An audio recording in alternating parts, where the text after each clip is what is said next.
Just in time for the oh shit.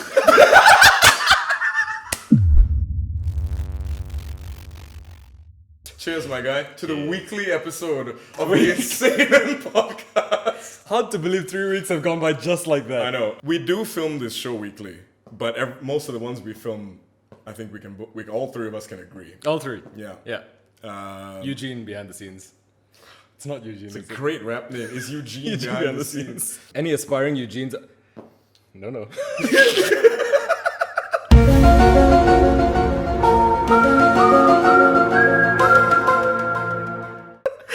This is Neraz. Any aspiring rappers named Eugene? Yes. Feel free to take Eugene behind the scenes. Even you, Gene. Okay. Yeah. What's up, ladies and gentlemen, and friends and family, and whoever the hell watches this shit show of a podcast? My name is Insenan. I'm Insenan. We're brothers. And this is the Insenan podcast. You forgot they are brothers too. And you, individually, are brothers. Welcome to the show. How you been, Neraz? It's been a few weeks. No, one. It's been 1 week. It's been 1 week since the last episode. I've been good. We hustle like undiscovered muscle. It's surely the least used muscles if they are You're discovered. assuming I'm talking physiologically. I'm talking more like things under the sea. Okay. How you like that bar, Nickel? What? We're at the H bar filming the podcast for this episode. If you want to know what the H bar is, I get it. We've decided, in fact, to do away with our old set. It just wasn't working for us. Not good enough. Didn't cut the mustard. Yes, and you know how much mustard needs cutting. No, so we decided we'd upgrade a little bit. You know, whoa. No, we'd have a different setting for this episode. Let us know what you think. Before we forget, if you want to jump to any of the segments ahead in the show, all the links are all the links are down below in the description. Just click on the numbers and you'll just pop into whatever segment you want to watch. You can see all the different segments on screen now. Yeah. Out here. Look how they move. Isn't it strange? No movement. No. Isn't it strange if you see them moving? Given this clarification. We go into our first episode. No. We go into our first segment. Got it. Of the fourth episode. Okay. This We're getting is the Purge. Why don't you take it away for this episode? Jesus Christ, I'm rusty. I'm out here rusting it up like rusty buckets. At least 6 full days. Okay, so my purge is phone cases. You know what? I just think phone cases Such a mad time for you to say this. I recently changed my mind on this one. Really? After years, and look at this shit. Phone case, full on. Okay, look. Tell me. They're chunky. Most of them are ugly. The other thing is, I just love the design of phones. I feel like every single phone. You've only gotten better. No one's out there putting out ugly phones. Some, but everyone puts in so much effort and so much time and effort into designing the phone. It's so nice. My favorite thing is how it feels in the hand, all that. Consumers, the people who use it, they scrutinize everything, all right? They know down to the millimeter how much thicker this one is from the old version, everything. Everyone's so picky about those fine details. And then the second they get it, put a phone case on it, it doesn't matter anyway. Yeah. It's just a waste of time to me. Yeah. But most importantly, it's the idea of it's so nice, I want to keep it looking this nice. Yeah. But then you never experience it being that nice, exactly. Right? But I know that this is a fact. We're just different. I don't think that we're different. No, but most people I know are of the mentality of it's not worth scratching this thing. It's not worth breaking this thing. Yeah, I get it's that. This, it's that. I get that. And they're like, sure, in bed, I might take the case off and woohoo, live life with whatever, man. They get into their little bubble of safety and they're like, now I can feel it. There's another caveat, which is really critical. You're very careful with your phone. Yeah, but I'm very not. That's the thing, right? Live a little, live on the edge. Okay. You never want to drop your phone either way, case or no case. True, exactly. Yeah. You don't. It's not something you want to do. I once dropped a phone. This was early days of smartphones. Wi-Fi stopped working. Can you imagine the one thing you depend on for a smartphone? At that age, I didn't have data. No the plan. fucking Wi-Fi went out. I was like, what do you mean, fam? This is the most colorful photo album I've ever owned. It's a beautiful display and it doesn't do shit anymore. Okay, cool. Well, phone cases, that's my purge. On to you. Having lost my inability to sip things without spilling things on myself. You lost your inability to. Sharp guy. You know what I want to purge? What? What do you want to purge? I want to purge capitalist propaganda bullshit that comes up every day in working life. Okay. But not but so update. I'm now a trainee in a law firm in pursuit of the bar. Happiness. No. Yes. Yes. Bars. No. In pursuit, it's part of taking the bar if you studied overseas, which I did. And all this entails me being attached to a law firm for half a year and just, assisting lawyers with their cases. And that's what I'm doing. And it's going very well. I'm enjoying myself, all fine and dandy. But there is a particular madness here. New trainees have joined the firm. Not going to name any names. 6 of you. If you ever see this podcast, you're going to be like, this is awkward now. Can you send me yeah, but you know who you are. So these guys joined the firm, and a couple of them have said a few things to me over the days that blow my goddamn mind. So for example, I was like, the nature of a firm, a law firm, is it's a partnership. It's not a company, right? There's a whole different sense of liability attached to the thing. And the way they operate is, in my view, at least the firm I'm in, purely functional. There is a very old school aesthetic to the place. We have, for example, books. And there's a lot of them. I've heard of them. Yeah. There's a lot of things about the way the office looks and runs that is very old-fashioned, old school, in a good way. Nothing there that doesn't need to be there. But everything that's done is this is a case that we're doing, and we need these people working on it. These people do this work, research, blah blah blah. Fully independently run. There's no such thing as so where were you today? Are you coming later? Da da da da da. Oh, because you're being supervised. None of that shit. Because if you can't handle the work, somebody will find out. Within the first month, I was the only trainee in the firm, and I was loving it. I'm still loving it. I'm not saying, I know how it sounds. I'm still loving it. But at that point in time, it was just like, whatever work comes in, I'll do it. I'll do this. I'll ask for work. I'll look for people that I can assist and all this. Because it's like, I'm a trainee. Yeah. I want to be exposed to as many different types of, litigation as I can while I'm just here, right? These guys come in. The whole vibe is like, if you compare to the other firms, leaving before 6 p.m. is unheard of and all this kind of stuff. And I'm like, okay. Is that relating to your work, right other now? Firms, other cases, other people. That's one level. That's a whole other level. I mean, just the proposition. Is anyone asking you to stay this late? Yeah. Right? And then, a couple of them be like, we have this thing going on, so you have to stay here, stay there, da, da, da. What about you? What do you think? And I was like, I don't care. If I have work to do, I'll do it. Yeah. Which means it is what it is. It is what it is, right? Like if I have to stay until 8, which has happened, because that's the thing. It's a law firm. They're actually running cases, right? When it comes to crunch time, there's a lot of work to be done. There's a chance that you might have to stay a bit later, but on the average, balance your life. Don't just approach it as it's a perfunctory matter that we should spend X number of hours. And then why are you wasting the firm's air conditioning? Just go home. Yeah. You know what I mean? And the idea of I'm going to say, for example, if it's 5:30 p.m.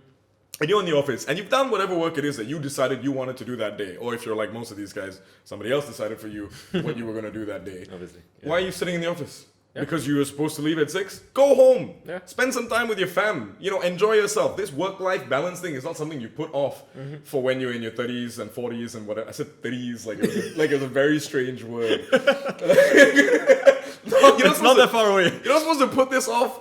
And so they were like, big boy moves, man. Literally... Big boy moves. The phrase. And then I just looked at him and I was like, big boy moves, Hey, shut up, big boy. Shut up, big boy. What made me sad was that's a big boy move. Yeah. That's not a big boy move. That's a I'm a human being. I am proficient. I am doing my bit and I'm doing it to the best of my abilities. And my main intent is to make the best of my abilities better.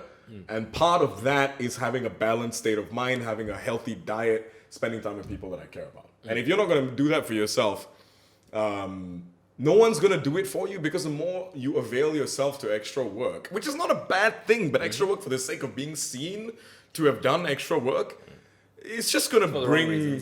for the wrong reasons. Approach it like a killer. Be like, yes, this is my skill. I do this. Grow your craft, hone your skills and stuff, but don't lose your life in the process. I mean, your social life, your health, your mental health or whatever. Don't do that. I'm very cognizant of that because I've struggled with mental health things from a young age. And so approaching this, I was like, from the get-go, I was like, my aim is to be the best at what I do. How I do that is no different from how I do anything else. Trust the process. I know what makes me tick, and I will do it how it works. You don't have to sacrifice anything to get that done. Right. I truly believe that some agency has to be taken by individuals in, how much time they let work come into their lives. Because of this idea of competition, I don't want to be seen as being not as proficient as the next guy. I don't want firms to think that I'm not about this life and blah, blah, blah. I'd be like, bitch, let my work speak for its fucking self. I do this shit. And, if you don't do this shit, then don't do this shit. Yeah, that's how I feel. Yeah. So that's my purge, man. Nice. Cheers. I like that one. Love it. But Nirad, we move on. Art You Talking About? And this episode is you. Sorry, that's 2 weeks in a row. I've completely forgotten. And you keep going into it, and I'm like, I will get this time. I just committed to I follow. want to keep him on his fucking toes, okay? Somebody has to keep this motherfucker on his fucking toes. We're doing this show. It's annoying. Do it. It's annoying After because the Uncle Fu shit, when you missed your cue, I am like fully giving you the hardest cues now. I literally just matched your mouth shape and then went with the sound. So you went, I just went, You Talking About? Mouth shape is a kind of phrase your girlfriend would say. That sounds like a diss. That sounds horrible. That's not what I mean. No, if you know Marianne, she says all kinds of funny shit. Yeah. Anyway, Art You Talking About, guys? Talk about. Okay. Let me do some prep. It just Prep. So my art that I want to talk about.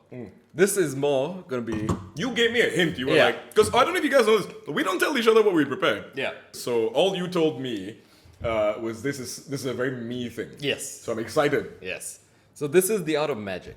My God. Fucking God. Okay. I want to focus on David Blaine. Street magic. Yeah. Not even. Oh, you mean his endurance stuff? Yes. His endurance stuff is. This is why. Okay, so David Blaine has all of that, right? Like the very typical magician stuff. And what sets him apart is his endurance stuff. That's what makes him anything but an average Joe magician. The inside thing. Okay. Yeah. Yes. Memories. Okay. So the thing I wanted to talk about him was the fact that he pushes the limit of the human body and what it's capable of, right? He does. And I love it because if you see, just going through life, you randomly see a video from around the world of some guy, some girl, some kid, don't know what, just doing incredible things. Just this one bizarre, unique talent that they have, and a video of them doing it goes viral, and you're just like, man, some people are just born with ridiculous skills, right? Yeah. This dude is born with none of them, but is proving that you can develop them with enough genuine, hard determination and effort. You can just fucking do this shit. The holding breath one comes to mind. He set a record for over 17 minutes. He held his breath underwater, man. Heavily oxygenated water. Yeah. To be fair. Yeah. Still over 17 minutes. Fucking ridiculous. One breath. And the thing that blew my mind the most about this was he then went around teaching people the technique because it's just a human thing. Yeah. He didn't take anything, he didn't use anything external. It's just entirely the human body. It's about how he trained for it, how he prepared himself for it. But so first he would get all of them to hold their breath, time it, see what your record is, what is your personal limit. Yeah. And then he would teach them this technique. And it's not like much time has passed in between the cuts or anything. It's literally just teaching you how to breathe in, breathe out, do this for a few minutes. Yeah. And then it's a way to oxygenate your body. Hyperventilation. It's hyperventilation, but in a very specific way. Yeah. You watch all these people go from their original times, learn this technique, try it immediately, try it again. And every single one of them improved by like a minimum of 45 seconds, a minute. Some people even double. Unbelievable. Ridiculous how much can be done. And that's just, I love that because that's just technique, right? It's technique. It's pure just technique. I love that kind of stuff. It's just the human body. You're just doing what your body It's like those is. videos of a guy teaching you to draw a face in 1 minute. Yes. You can draw a better face. You may not draw a face. Yeah. But you draw a much better face. And you'll never be able to unlearn that. Yes. Because if you ever want to draw a face again, you just remember those why things. I still draw the same damn face. The one Daddy taught us with the eyes and the eyebrow. Anyway, so that's the endurance stuff that he does, right? He does ridiculous stuff. He's been buried alive. He stood on top of a pole for, I think, more than a day, 24 hours. Mm-hmm. He's been locked in a cube for an extended period of time, very long time. Mm-hmm. He's held his breath longer than any other human being in the history of time. And what else has he done? He did one recently. Recently, he just did a giant balloon. He did the up thing, flew up in the air. I wasn't too thrilled with that one. I realized why it was so. It felt a bit underwhelming But he wasn't actually holding it. he wasn't actually holding it. Yeah. But I realized what the actual endurance was. His brain not passing out. Yeah. It was the, what's it called? Hypoxia? Yes. Hypoxia? Yeah. His oxygen deprivation at the highest level. Exactly. And how quickly it can set in and how much it takes of constant body control. Purging, as he calls it. Yeah, exactly. To maintain it, to never hit that point. Because if you let go, if you That's lose fucking focus terrifying. for a second, and because once you're gone, there's literally nothing that anyone can do to stop you and bring you down. Right? You're gonna stop that balloon, right? That was the real like. I never the didn't danger of see it. that. You know what that means? His marketing team is fucked. It didn't translate well in the stunt at all. But like Vertigo, for example, was one of those where when I saw the shots for it, mind you, Vertigo came out when I was like 9. Yeah. 9 or 10. Something. It couldn't have been much older than that. I remember the shots for it coming out first before the show came out. It And promoted I it in remember the right way, thinking, right?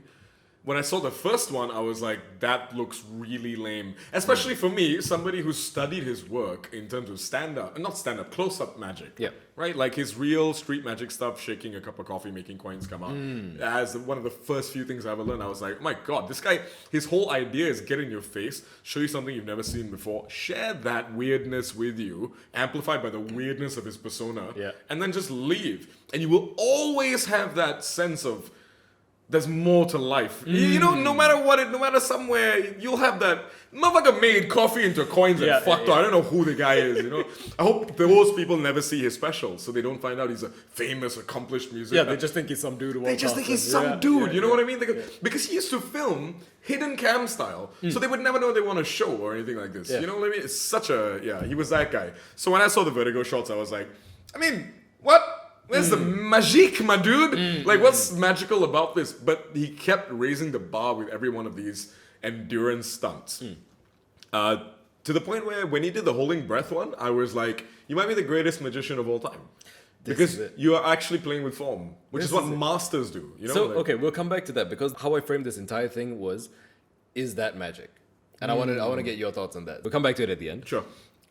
I just wanted to talk about the fact that there was this one line. Someone finally asked him, "Why the fuck do you do this?" Because everyone freaks out, but no one actually asks him, right? Why do you actually do this? Why is a powerful question.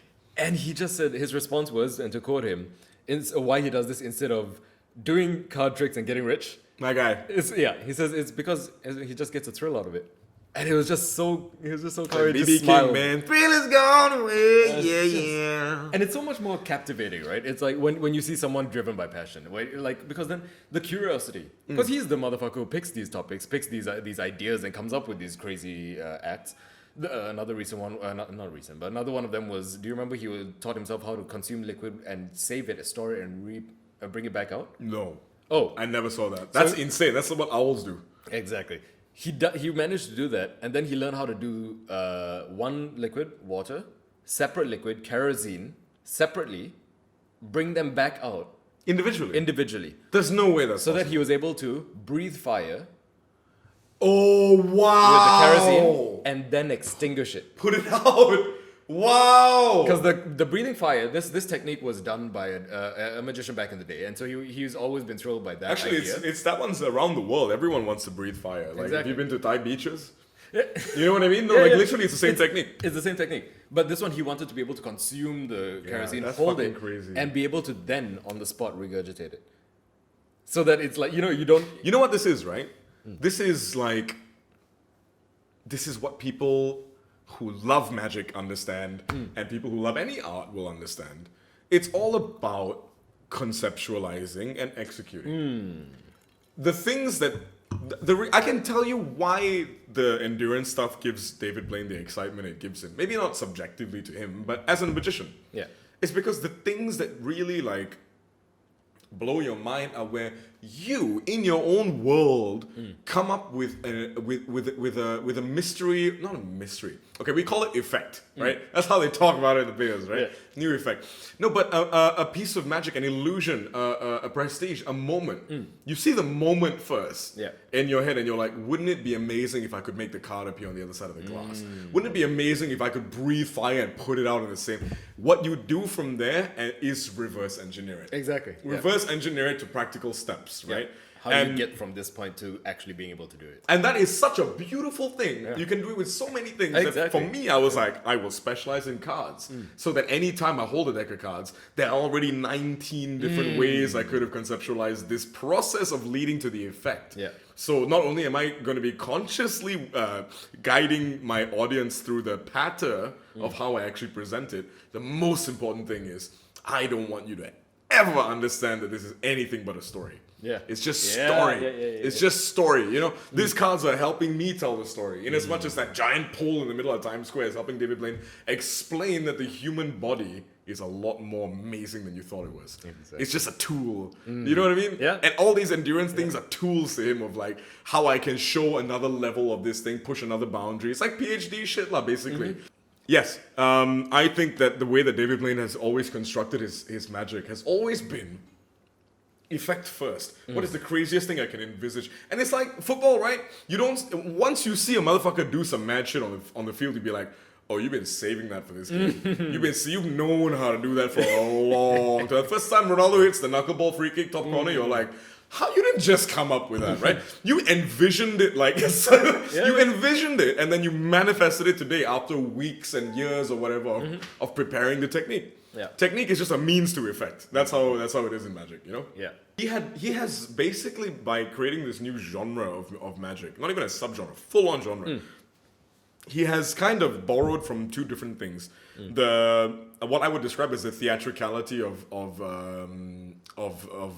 circus. Circuit. Okay. The theatricality of circus, which often involves a lot of danger and heights and stuff like this, Right. with the storytelling of classic magic, right? The idea of like, yeah, what you're gonna watch is one thing, but what makes this cool is the story I'm telling you. Yeah. Right? Because if you just see a man standing on a pole, it's like, why are you there if I'm going home, right? But the minute I tell you I'm doing this longer than anyone has ever done it, and at a certain height, at a certain point in time, the body starts to fail, so I'm putting myself in danger, but don't worry, I figured it out. Right. You're like, You contextualize the whole thing. that's the into- context, right? You just lean back and be like, show me. Yeah, Like, yeah, you don't yeah, even yeah, wanna, you don't want him to fail or succeed. You just be like, what's happening next? Like, I want to see, right? Yeah, you're right. That's what the balloon one lacked, right? Because Yeah. I watched all the build up to it. I watched everything, and it was literally maybe like 10% of all the build up was talking about epoxy and how that's gonna actually be a huge risk to. I guess they were trying to make life, it right? more, lean on that. They were angle. leaning on the size of the the danger balloons and and the danger the- of the falling and everything. But then that's obviously gonna disappear the second you see that he's harnessed in. Yeah. But to me, that was the bit that I latched onto was the actual danger that he's not having any breathing apparatus while he's going to be Oh, up. he did, right? He was breathing through a thing. He was breathing through a thing, but it's minimal. Okay. That on its own won't actually do anything for you. I mean, all I'm saying is, Yeah. look, as a professional, I look at that and I'm like, nah. Could have been done better. Could have been done better. Could've Could have been been done hidden better if you really needed to take a few gasps of air and up there. Like, Yeah, don't let yeah. me see it. Why do I need to see that? Fair, okay. Integrity? Then don't do that. It's a bad trick. If you have to look bad for the integrity to be intact, it's a bad effect, and that's what he didn't. You know what I mean? Yeah, that's fair. That's fair. It's like saying, "Oh, I'm just gonna turn around now while doing a card trick." No, Yeah. I don't care how good the trick is. That doesn't make sense. You are obviously doing something, fam. Like, and so it's also like it's a taste thing for me. It's a Yeah. taste thing. Yeah.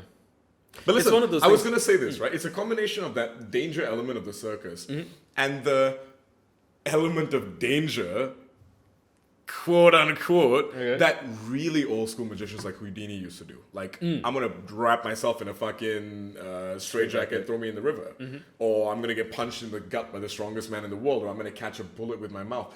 All of that's pure technique, Yeah. right? But the story sells it. Yeah. So I think David Blaine probably at some point was like, y'all some fake motherfuckers, I'ma really do this shit. The only magic in David Blaine's endurance magic is that he dares to do this shit. Yeah. Every single time he does stuff like this, he could cause himself permanent damage. And this is the thing, right? When he does it because he genuinely loves all this shit, It's the confidence, it's the ability. everything comes through. It lines up perfectly. And Yeah. otherwise, honestly, if you didn't love doing it, why the fuck would you be doing this shit, right? Simple as that. 100%. You just wouldn't. Goes for And the trainees on my phone. my favorite thing. Okay, so there was this bit where he was just sitting down, doing a trick for Ricky Gervais. Yes. Have you seen this? The needle through the arm. Yes. Just basically just to catch you up, long thin needle, and he literally just shoves it through his bicep, And you see it go in, and you see it pinching into the skin. You see it pulling the skin out on this end Bursting until through. it finally bursts through, and it's sickening to watch. It's slow, as you can imagine. And the second he's done, he gets Ricky to pull it out, which is just as I can't stand that. Then he just gets up and he walks away, right? Oh, of course. And Ricky's just left there. And I've written down what Ricky said because I love this, and this pretty much sums it up. And Gotta love Ricky that's how I want to Gervais, end man. this. Yeah, go on. So first he says, okay, so he stuck a needle through his arm, but he couldn't have, because no one would do that. So how did he do it? Why would you? And he said, and what? Acting. And what? Now he's gone for lunch. Because now Ricky's just sitting there alone. He's just left with the questions. The questions and the needle. And the he needle. left it because he pulled it out. David just got up and fucked off. And he's just, what? Now he's gone for lunch. And then and he just ends it off because he just sits there dumbfounded, right? And he just sits there and he says, it's a double bluff. You want people to think it's an amazing illusion, but actually you just stuck it through your arm. That's brilliant. It's the best con because it's not a con. Brilliant. You know, it's just... How is Ricky so smart? People sleep on Ricky Gervais, man, but he gets it. He gets it. He gets a lot of stuff. That's absolutely true. He really... That's It's what like it was. he's like one of the few people that are like, you know, let's say your favorite bartender's favorite bartender. He's not going to be the world's famous bartender. World's most famous bartender. It's going to be some guy that everyone, they study the greats, but the guy was unknown. He's that David guy. Blaine is that guy, but he's still famous because he started off being like everybody else and Yeah. decided, oh I no, like that. this is so easy for me. I want to do something challenging. Like, for example, holding my breath for almost 20 minutes. It's The ridiculous. guy's another level. But yes. And you know what the ultimate fucking madness of all this is? By doing things like this, he's begun to blur the lines between endurance and effect. Yes. I will never know again which David Blaine I'm watching. That's the thing. You know? That's the beauty of it. You never know. And how is my man doing this in his 40s rather than in his 20s Yeah. when man should be standing on buildings and jumping into He boxes? should have been doing the difficult stuff at 20. Yeah. Go to counter So apparently, when I drink gin, I go full top boy. I'm out here talking about man and fam. And it's a taste. Shout out Sanjay. Shout out Sanjay. I know you won't watch. You know, he doesn't watch shit. Cheers to nobody watching the podcast. I'll upload this on Google Drive. Absolutely. This episode 4. Don't even share it with me. Exclusively on Google Drive. Google Drive. You can view the file. You can't even open Link me, fam. I'll link you back. That was pretty good. Okay. Oh, my contact lens just blooped. But I'm back. Yeah. You know what it is. Just in time for the Oh, shit. Hello! Hello. Echo! Got more than one Uncle Foos and Bobbu Deans. It's called a fractal. I not good with mathematics, sorry. Don't No, tackle no me. fraction, you fuck. No, it's a fractal. You go inside the thing. You know this golden ratio kind of concept, huh? The shape like a conch shell. You go inside, then inside each bit of the whole thing. And there's- then the goose lay the golden egg. And you shouldn't kill the goose for more. Moral of the story. I have a briefcase, okay? Oh! I don't know if y'all can see, but I brought with me the briefcase, okay? Because Quite shiny. it's nice, huh? It's Shiny nice. is all by feel. All this thing I do is I just want to further my chances of get Singaporean citizenship in Singapore. Oh, you don't have yet? Yeah. I always forget. Lah. It's difficult to get Singaporean citizenship anywhere else, to be fair. So Okay. I think I made the right step by applying for it in Singapore. But what I noticed is that nobody here use briefcase anymore. Yeah. So Uncle Fu decide, if I have a briefcase, I will set myself apart. And this Okay. is all I have prepared so far. Stand out from the cows. I like it. Yes, Yeah. I have obviously put my briefs in here. What this is I suppose How is this? I don't understand how it's going to help you with your application. it's twofold, or what I like to call fourfold. Oh, you 2 times. Okay. Correct, Yeah. correct. I understand. So Uncle Fu got this idea, okay, Ah. burgeoning. Explain to me. So number one, No, explain to me what burgeoning. Burger King. actually, Never mind. You got. it's you not one explain- of my best. Not the- I not the- don't say, you know, okay, okay. Something I use sometimes, people not. Sometimes they, whatever the opposite is of not, you know. So anyway, Yeah. I'm of the fool that if I walk into this interview for my citizenship, Trying okay, to keep up, yeah. full-time Singaporean citizen, okay, they will see my briefcase and it will be a briefcase, okay? It automatically done. Chop, Foo, you know? No, that's just a pun, okay? Oh. What I'm thinking is they will see this and they will understand that I am serious food guy. Because they serious. That's kind of how puns work. Not bad. Not bad. bad, The like- key is to add some bobbled in puns into the thing. You know, Bob, I really have a lot of faith in you. You have so many jokes, so many. I'm good ideas. hungry because it's Bobbu dinner time. That's brilliant. That's a brand. Have you heard of Singapore YouTube scene? This could be a whole thing, bro. I'm telling you. I'm going to be famous now. Yes. They're going to Yes. give me citizenship because of that. Then we need to collude. And in collusion, Yes. In collusion. Thank you very much for watching the Halftime halftime show show with me, Uncle Fu. I'm still Bobbu dinner. Hey, it's out here with a fucking sick new rebranding, okay? And if you haven't got a theme yet, the theme of this show is it keeps changing, baby.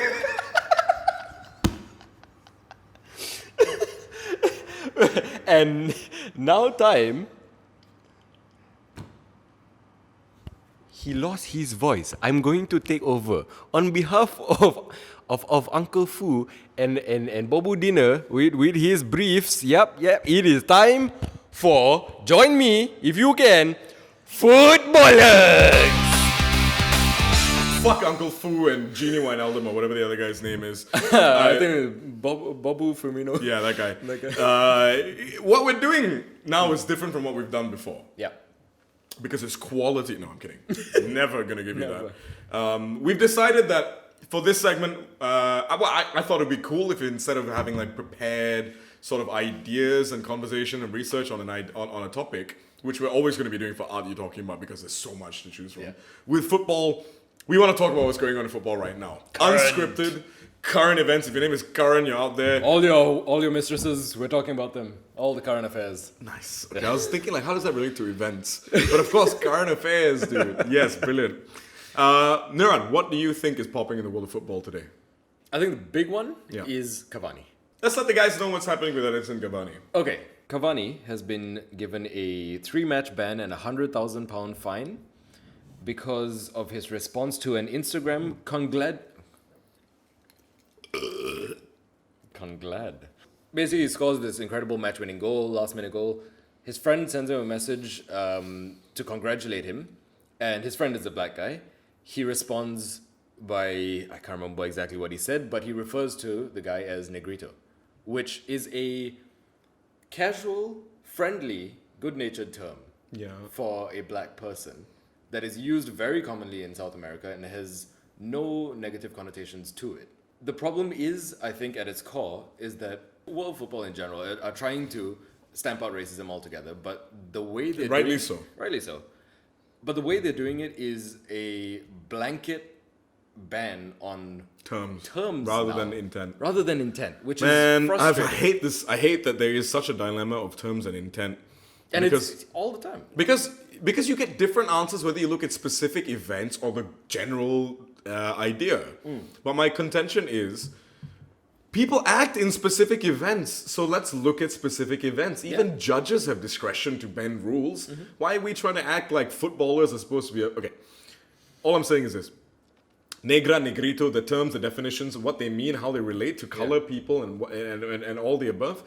These are cultural references that can be used in a way that is clearly meant to be harmful, racist, and then they can also be used in ways that are clearly meant to be friendly or totally harmless or not even really referencing your race. Just could be a nickname, a pet name that we've had for years with each other kind of a thing. And nobody else will ever fucking know. And it's that common. I'm not just postulating. It's that common, as you would know, right? Yeah. So the question is this. So baseline. The reason why the English crowd or scene or football association is making such a big deal about this is because precedent, right? Suarez made the same mistake on the face of it. On just the face of it, Suarez made the same mistake because he got into a fight, as you know, with Patrice Evra during a match, an argument, and shouted at him the same term, but clearly shouted it at him, clearly trying to get under his skin, right? So it's the difference between saying, if you're like a Chinese guy and you're kind of cool or whatever, and you're with your friends, you're like, yo, you're my best Indian friend, bro. Versus somebody out there going, you fucking Indian bastard. Yep. You get what I mean? Exactly. You know that they're not the same? Even if you went to, I'm not gonna say like yell in US anymore. I can't keep doing this. But even if you're so stuck in what's right and wrong that you don't even start to think about, the idea that latching onto something as being right and wrong doesn't solve an issue just by deciding that it is. You have to have a nuanced. You guys talk so much about nuanced discussions. That's just because it's a nice phrase. It is a nice phrase, isn't it? But it's all hard to do. That's why no one actually does it. Yeah. Approach it in a nuanced way. Although to be fair, most of the left has left football to the right, and if they're like, you guys do your shit, Yeah. they don't actually care what happens in football. It's mainly football fans that care. But when it comes down to like terminology, I would say if you're about your shit, you have an opinion on this. Should it just be words? Are some of them bad, some of them good, or should it be in context? In my view, some words are always no. It's always in context. Yeah, There's always. no such thing I as was so nervous because I like, fuck no. fucking away, man. Like we use words to intimate the feelings we have inside. Anyway, they're just shapes, right? And they're imperfect shapes for the feelings that we feel. Absolutely, we express them relatively with words. Yeah. Sometimes when you have a swear word, it's the easiest way by which you can express a feeling, without having to go into too much technical wordplay to explain the thing. That's just how we are as human beings. Are we really okay? So when it comes to football, just to keep this football centric, because this could get very discussion-y. Yeah. I don't think Edinson Cavani was doing anything other than clearly any reasonable person who looks at this would realize that he was simply saying thanks to a friend for congratulating him. It wasn't even like It's almost racist for white people from England is. to say, "Oh, Negrito, how dare you?" Yeah. when it's the word. it's trying to show that they're trying to be equal across the board, but it just shows that you're not actually paying any attention to the problem itself. It's fucking Karenheit 411. This is my issue. Is Karenheit 411, okay? I have a problem with shit like this because you're not even about this life. You don't play football. You don't enjoy the fucking sport. You're gonna jump on the bandwagon because guess what? What's the word I came up with here? I came up with a phrase. Fuck, don't let me forget it now. What these motherfuckers are, dude. You lot are algorithmic activists. You don't actually have opinions. What you do is you wait for the algorithm to give you a topic that you should take a stand on because you're aware that it's gonna get your hallowed virtue signaling across in a very powerful and, in your opinion, poignant way. So you stand on issues that you don't know anything about, have no context. Why do you think we do a podcast on art and football? You think we have no other thoughts? Nah, man. We talk about things that we have experience with and enjoy and are aware who we're touching when we speak about it. You come out here and you try to ruin a man's career, a person's career, on the basis of your misunderstanding of not only the context but the term that was used. You're not even referencing Suarez. It's the rest of us would be like, it's actually a Suarez thing in a way. Yeah. But it's They would never say it. They would never say give a fuck, It shows that they are just so misguided in their attempt to even tackle racism. Yeah. Right? If this is the decision that they come to. Listen, no one's tackling racism on Twitter. Get over yourselves, lah. Seriously, I had this conversation with a friend recently. I was like, look, enough of this fucking posturing and postulating and taking positions online and fucking trying to ruin individuals, all of which are imperfect allies in the world that you want to create for all of us. And just be nice to the people that you have an immediate impact on in your life. Your friends, your family, your co-workers, whoever it is, the auntie you see on the bus. Be nice to the people around you. I guarantee you if everybody did that, you'd live in a much closer version of the world that you want to live in than the one that you're ever going to achieve by putting more hate out there. That's how I feel. I'm not a fucking scientist or anything like this. But fuck it, neither are you. So stop acting like it. That's my shit. Fair. Anyway, ridiculous decision. Cavani. There's no reason. They had to find him the same way they had to remove the community episode, right? Yeah, it's the exact same thing. It's fear. And you know the thing about fear? It's like the light in a fridge. It disappears when you open it. Freezer. I always say Freezer, fridge. yeah. I mean freezer. It disappears when you open it. The minute you actually ask the world, what are you gonna do if I don't take this episode down? Who the fuck is taking down Netflix? We gotta, if you actually organize to take down Netflix for keeping an episode, we've discussed this, of Community on air, then you clearly have no sense of hierarchy, priority, or even have any concern whatsoever for what message it is you're trying to put out there. Yeah. Most of y'all are failed academics, that's what I think. You've learned how to present things in a compelling way without ever having decided for yourself what matters to you. It's just whatever matters to most people that you actually respect. You can and see, they're doing the same thing to the next. Come on, have a spine, man. Like, you can see it's all reactionary, right? Like they're presented the situation, and to them it's academic. They literally look at it and they decide which option is better. Yeah. That's all it is. It's not about what's right. It's not about the message they want to send. It's not about the stand they want to take. because everybody just wants to be more than right, not wrong. And Yeah. I hate that. Exactly, because they would have looked at this and thought, it doesn't. I don't think this is racist, but But if we let this go, and even one person starts saying, "How could you let that go? That is racist," they won't even take that risk. You know, it's out of fear that they won't even do the right thing, and it's just. This is a perfect example for you to then use this to make a stand. Use this, contextualize this, and explain to people why this isn't racist, but this is. Use the Suarez example if you must. Bring up like similar comparisons just to emphasize that point that it is not about the terms. The only argument that I saw that I can kind of understand is that if you are going to travel, move, and live and play in England, then it is your responsibility to learn what is acceptable and not acceptable very in terms true. of language in that country. And so I agree on that point because it makes sense, right? It's about ingratiating yourself into the community, into But does the that mean that society. he's precluded from speaking his language to his friends? That's the thing. This is a completely different thing. This is digital. Because that's very close, ironically, to if you don't like America, if you come to America, you better speak American. Are you seriously using that argument for a fucking South American guy, one of the best ever ballers in the world? Not that that matters, but the dude just came here and posted something online. Look, The thing is, if you take you away, can't make that argument, right? Like, if you look at this entire situation, there's no way in it that you can tell that he lives in England. Like it never comes up at all. Yeah. So while relating to this one You know, it's like- vaguely feasible argument, that right? one exactly. I get prima facie only on the surface, right? It's still not. It's still on the simplest of That's the- investigations. It's exactly. It's just an argument that has some credence to it. Sounds good. Soundbite. Exactly, right? The second you start asking two questions and it falls through immediately. I think it's really, really dumb that after all this time, after all the discussion, after all the event, after Marcus Rashford, that the one thing that really excites football fans like this is taking someone down. Still coming together to ruin To someone. ruin someone rather than to big someone up. Marcus Rashford should not have gotten an OBE, which is probably the most racist award you can give a black man in England.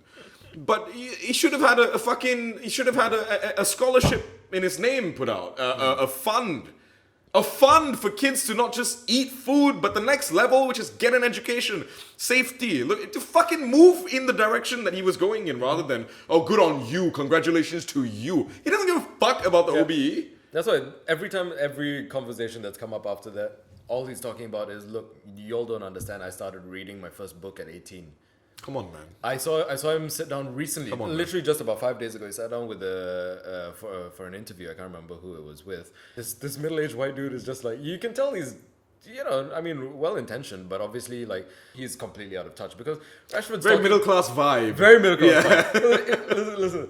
Rashford's just like, and because I love reading now, and it's like, I read my first book when I was 18, and since then I haven't been able to stop. And the guy's response just, for him, just man. one of those like Love that. filling in. Yeah. It's just like, it's like I never got into reading before then too. And I'm just sitting there like, motherfucker, Rashford didn't have a single book to read. He had no access to libraries. There was nothing. Very This cute. dude is just like, it's just like. Hey, but I feel for that. He's just bad at his job. Exactly. There's nothing wrong It's with just- that. Most people are. That's why I say well-intentioned. The dude was nice. It was just funny to see that. And Rashford didn't even like. He just moved. Why right would around. he? He doesn't let the fucking government get to him. He's not gonna Yeah. let Johnny It's- English interviewing him for 10 minutes on football So get to funny. fucking And under that his guy was- skin. Like, you could see the look on his face, right? It was like, oh, I'm bonding. I'm bonding with this dude now. It's like, I didn't read too when I was young. what did you do with your first paycheck? Did you buy a Rashford? Like, yeah. Anyway, that's what I would have said.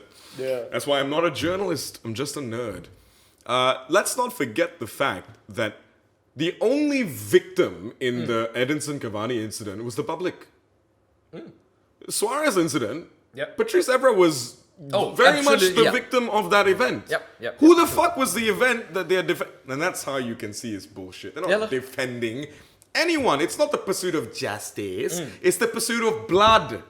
Get over yourselves. That's true. That's Get very over your fucking true. damn selves. It The was- guy in question is not making a fucking deal about this. Why are you like this, guys? Who hurt you?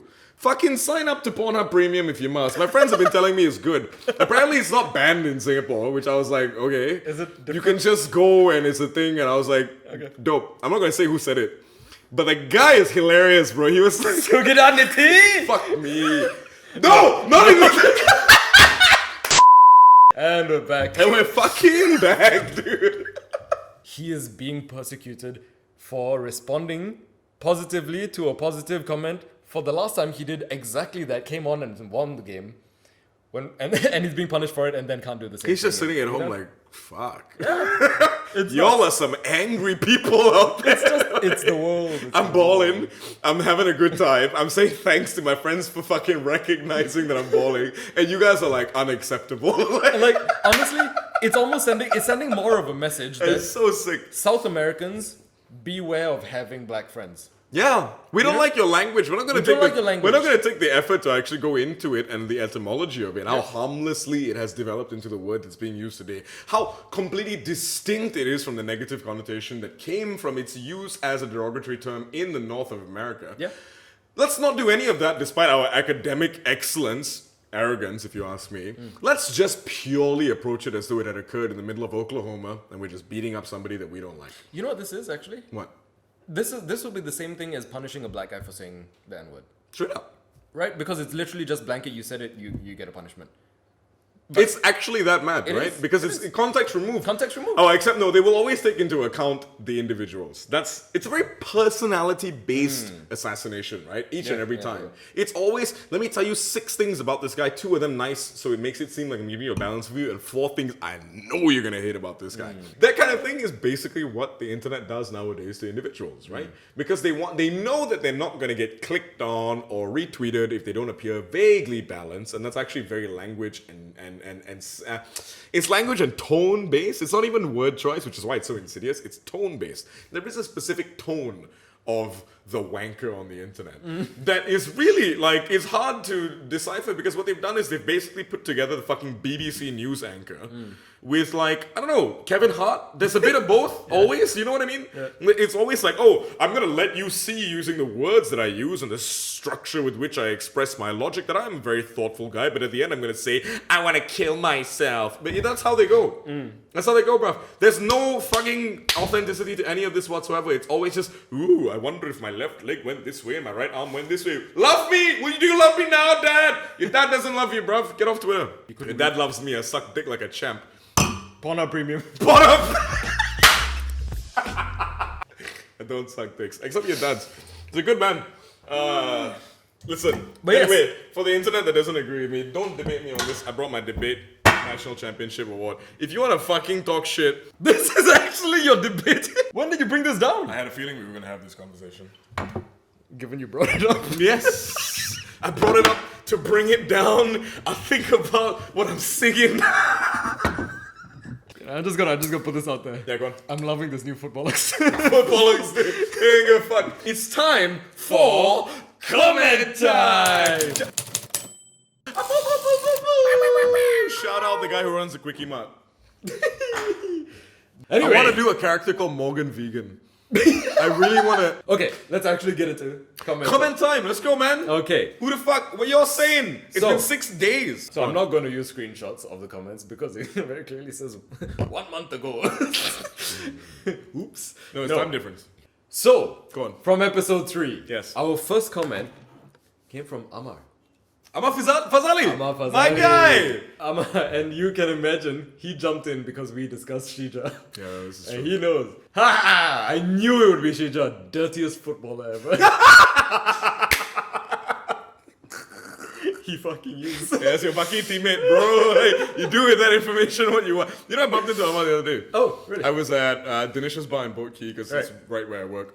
And I was just standing there after, like, around closing. I think it might have been 9:30. I was with my friend Sake, if we met up for drinks. Fucking Amar pops up. I'm like, what the fuck? I haven't seen you in years, man. Like, and he was like, bro, I love the podcast, this, and that. I left a comment. I'm like, then I'm going to hear it. Yeah. I'm 100% going to hear it. Dude, thank you so There you much, go. Amma, for watching the show. Hope you like this episode as well. And yeah, man, you're damn right. I hope. Is there more to the comments? No, still? that was it. That was it. It's a short and sweet and perfect. Absolutely correct. Dirtiest bastard, Shija. Fuck you. I'm just kidding. Okay. But yeah, you know what?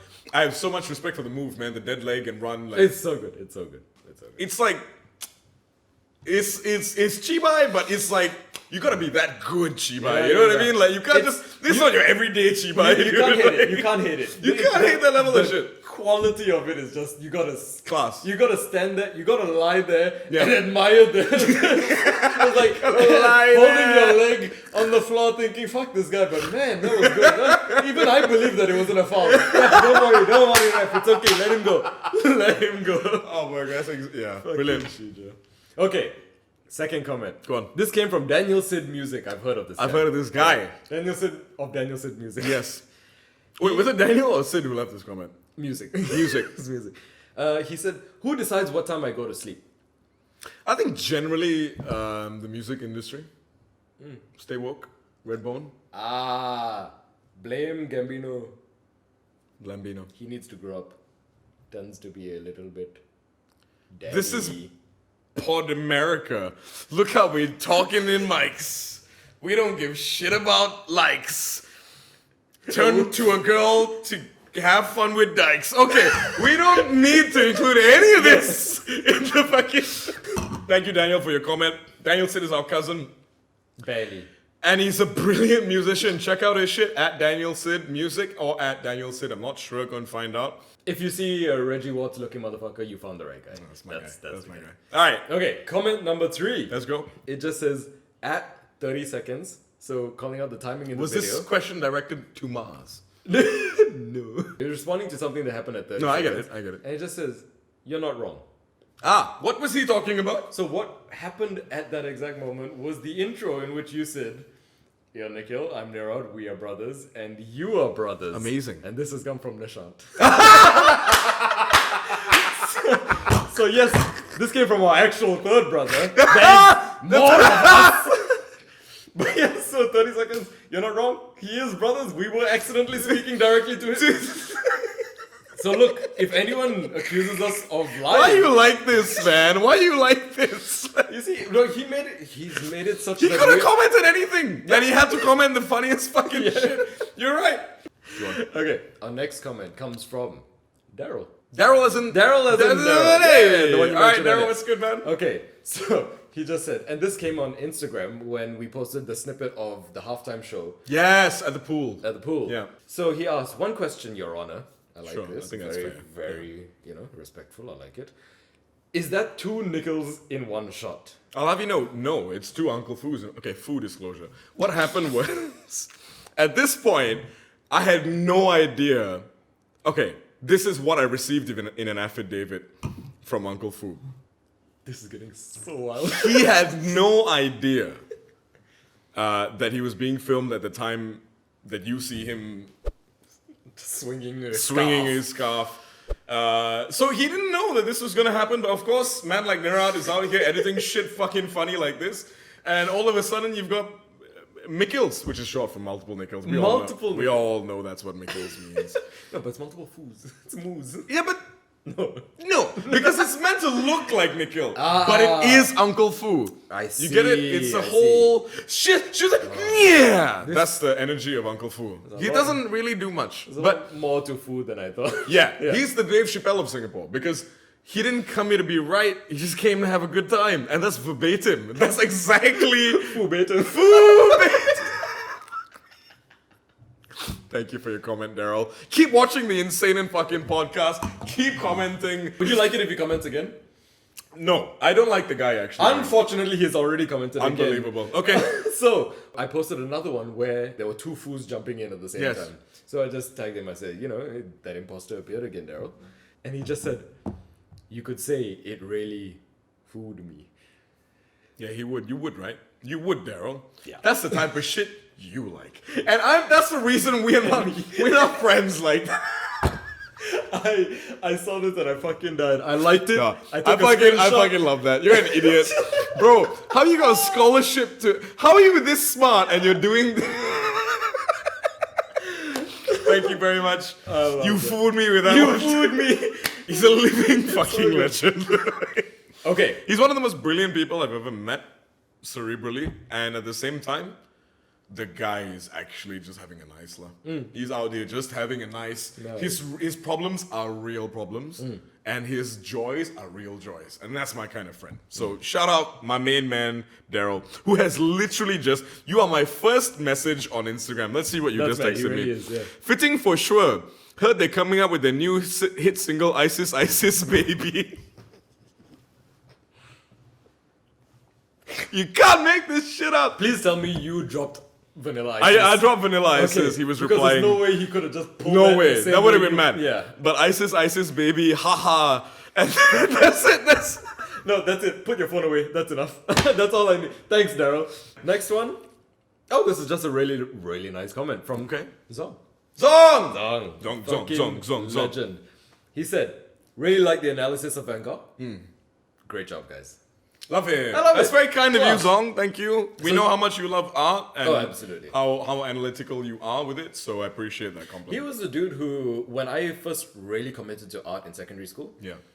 it coincided with the time that I got to know him and we became best friends, right? But he had nothing to do with Well, you're art. shocking the audience. Nerat has friends. This is something you guys don't know. But it's true. Friend. They take turns. There's a roster, but they take turns. No one ever. Only one. It's duty shit, right? Only It's one duty- is who's on- burdened who's with the on duty? label. Sorry, I interrupted you. But Go yeah. on. So okay, Zong is an extremely artistic person. Maybe he only realized later, but even from secondary school, there was already so much like a spark. Yeah. It's so apparent. He's an avid reader. He's a brilliant writer. He's Oh, he's a brilliant, right? He's a phenomenal piano player. He's a What? pianist. This dude, he almost went to LaSalle instead of secondary school, I believe. I think he would have loved it. I don't know why I can't remember why he never pursued it. That was the first thing I ever learned Wow, about I had Zong. no idea that you were musically inclined at all, Zong. That's really fucking cool. Phenomenally. Very fucking I talented. know you like music, because who doesn't like music? Oh, yeah. But this is- you play, damn, this dude. This is the thing about him, right? It's like that artistic being is there. Yeah. And so every Oh, music is conversation- no different from any And other. it applies to everything, right? It So is, that, yeah. that curiosity, the conversations that come from it have Yeah. always been phenomenal. So I've had conversations with him throughout life Nice. about this stuff, and you have as well. Yeah, It's for just sure. Yeah. always a fucking treat. Then we have another comment Go on. from Melody Marsh. Hey Mel, how's it going? My classmate from junior college. Oh, nice. Melody, she's great. She said, Also, Yale and US. I hope you don't take any personal offense. I hope you understand these are memes, yeah? We're not actually, we know Yale and US is a great memes school. simply because we are both individually me. Me. She just said, There you this camera angle choice is great. Third episode, yeah? It was for the halftime show. Oh, the halftime show. You know what? I agree. And thank you. Lack of 'cause angle, Melody, lack of clarity, lack of focus. It's visual and audible. she's the only person who hasn't brought it up to insult it. Everyone else has asked me, why the fuck have you done this? You know what? That's why how was life it so is, far right? away? We're used to being insulted. Yeah. So it's actually a breath of fresh air. Exactly. I mean, okay, so just in terms of how used to being insulted we are, we knew how stupid that was gonna look Yeah. beforehand. That's why we did it. That was It the whole just- point. It just seemed like it just got stupider Look, and the halftime stupider. show is like local rebels, okay? Like none of these guys you'll ever meet in real We life. don't control them. They don't even exist. They don't. Until they exist. Mel, thank you so much. Thank you. Glad you enjoyed the camera angle. Let us know if you Wait! would. What? She also spelled great GR8. I like it. Yeah, 'cause she's cool like that. She is cool like that. No doubt. I like You've it. always been cool. Listen. Also, what color is your hair right now? Because it always changes. There's Master She who always. bought nothing. Sorry. You don't know I'm how just much sitting here looking at she's gonna love that you made a Shakespeare reference right there. She's gonna. No, Mel, I love you. You're amazing. Comment again if you have any suggestions on superior camera angles that we could consider. Because honestly, we have no idea what the fuck we're doing. Yes. Yes. Also, if you have any recommendations on books that we could Yeah, cover for, absolutely. for Art You On About? Aren't you talking about? Art You Talking About? You'll get it. So, this comment comes from Alexander Aoyong. He was a teammate of mine back in VS football. Okay. So he said, he just commented, something made me click, not sure what. Something made him click. Something made me click, not sure what. Fucking Adam Sandler. And that's your answer. Yep, Adam Sandler did it. Shout out Click. He made Click. And he might have made it for you. I don't know that he didn't. And that's the basis of my answer. Did you turn into the movie Click? Did you? We're trying to figure Pause. this. Let us know, Alex. Thanks for tuning in. He lives in Austria now. He moved back after secondary school. So I haven't seen this dude. I haven't seen him in years. I haven't seen him in years, but he's a photographer. He's an amazing, shit. amazing artist. Like he does. What style of photography does he do? He's done some surreal stuff. I've always loved his surreal stuff, but he does a lot of beautiful fucking portraiture. Nice. It's amazing. But yeah, this final one to wrap it all up. It comes from Jeevan Tulsiani. You know what, Jeevan? You're the number one guy. You're the CEO of the Insenan podcast. You are. Just the CEO. Honorary member. Yes. Honorary cast member. He just said, loved it. Thank you for having me on the show. You know what? Thank you for having me on the show, guys. I was gonna... Shut the fuck up, you never met him. So, on behalf of myself and the African King who actually got to interact with you... Did you conflate me against your betterest judgment? I don't... With the African King? A.K.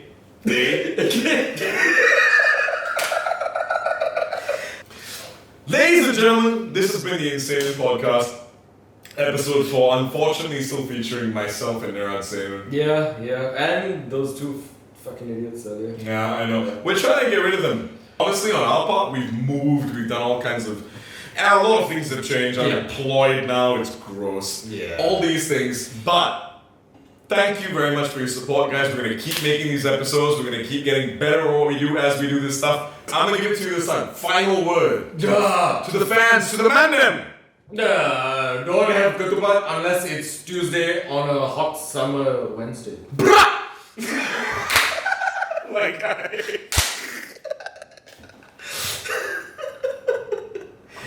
Don't have ketupat unless it's a Tuesday on a hot summer Wednesday. Bars.